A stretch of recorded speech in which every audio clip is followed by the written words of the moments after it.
आज हूँ श्रावण शुक्ल दशमी तिथि। आज श्रीमंदिर में 7 दिन धरी झुलण यात्रा अनुष्ठित होता है। आज संध्या धूप पर चलती विग्रह माने जमीक मदन मोहन श्रीदेवी भूदेवी जाई झुलण मंडप को। चलतु से विषय सविशेष बरणी कथा आम सहित जो सेवायत अच्छा चलतु सहित कथा हाँ। आज्ञा कौन होता है आज झुलण आज मंदिर में अनुष्ठित कौन होता है आज सब मुख्य नीतिकांति कौन सब?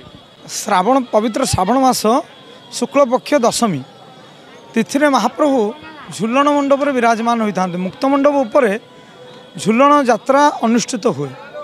महाप्रभुंर मध्याह्न धूप सरिबा परे महाप्रभु सिंहासन पर चतुर्धा मूर्ति बेश होई झुलण बेश होई एवं मदन मोहन श्रीदेवी भूदेवी महाप्रभु दक्षिण घर पिंडा पर दक्षिण घर पावच पर बेश हो दक्षिण घर पावच पर बेश हो सारापर मंदिर भितर संध्या आलती शेष हो महाप्रभु झुलण मंडप विजय होती।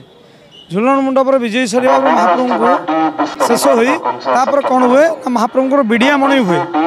विड़िया मणि शेष होगापर महाप्रभुंर संध्या धूप शेष होगापर झुलण मंडप भोग सारी बंदापना नीति सारी पुनर्बार श्रीमंदिर को प्रत्यावर्तन करती।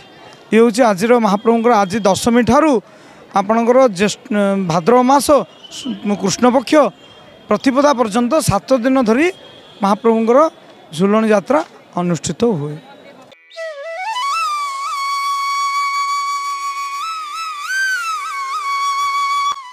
शुणुले 7 दिन धरी अनुष्ठित होता है विग्रह मानकर झुलण यात्रा एवं रत्न सिंहासन उपर मध्य 3 ठाकुरंकर होता है झुलण भेष। पुरी कैमरामैन दीपक साहू सहित मो रुद्र नारायण आह्वान न्यूज।